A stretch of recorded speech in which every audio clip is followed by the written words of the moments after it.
दोस्तों आज हमें बिजली या करंट की हमारे जीवन में कितनी भूमिका है ये शायद आपको बताने की जरूरत ही नहीं है, क्योंकि वर्तमान में हमें हर छोटे बड़े काम के लिए बिजली की आवश्यकता होती ही होती है। जैसे आप मोबाइल या लैपटॉप को ही ले लीजिए, जिसे चार्ज करने के लिए बिजली की आवश्यकता होती है। लाइट, पंखा, मोटर हो या कोई भी छोटे से छोटे या बड़े कामों के लिए आज बिजली की जरूरत होती ही होती है। दोस्तों कुछ आविष्कार होते ही ऐसे हैं जो दुनिया को बदल कर रख देते हैं, और बिजली की खोज भी इन्हीं में से एक है। और हाँ दोस्तों, आपको बता दूं कि बिजली की खोज हुई थी, ना कि आविष्कार हुआ था। लेकिन क्या आपको पता है कि सबसे पहले बिजली की खोज किसने की थी और कब की थी, और आखिर ये खोज और आविष्कार के बीच में क्या अंतर है? अगर नहीं पता तो आज की इस वीडियो में हम बात करने वाले हैं इसी विषय के बारे में, तो वीडियो में एंड तक जरूर बने रहिएगा। तो चलिए फिर शुरू करते हैं और जानते हैं। आइए सबसे पहले जान लेते हैं कि आखिर ये खोज और आविष्कार के बीच में क्या अंतर है। प्रकृति में मौजूद वह वस्तु जिसके बारे में लोगों को पता नहीं हो और किसी व्यक्ति या वैज्ञानिक द्वारा उस वस्तु का पता लगाया जाता है या खोजा जाता है, तो उसे खोज कहते हैं। जैसे कि बिजली की खोज या आग की खोज को ही ले लीजिए। इसी तरह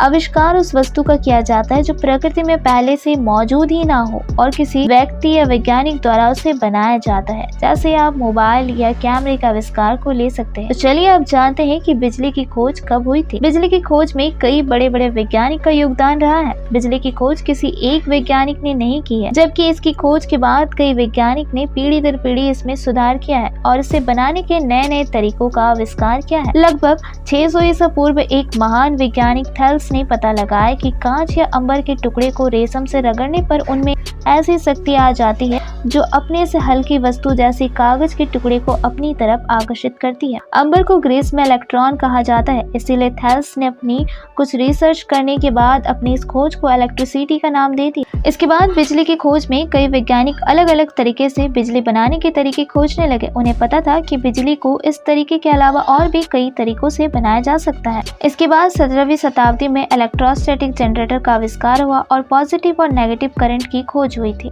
सन 1752 में बेंजामिन फ्रैंकलिन नाम के एक वैज्ञानिक ने यह साबित किया था कि आसमान में चमकने वाली बिजली और बिजली की चिंगारी दोनों एक ही रूप हैं। इसके बाद 1800 में अलेसैंड्रो वोल्टा नाम के एक वैज्ञानिक ने अपनी रिसर्च से पता लगाया कि केमिकल रिएक्शन से भी बिजली बनाना संभव है।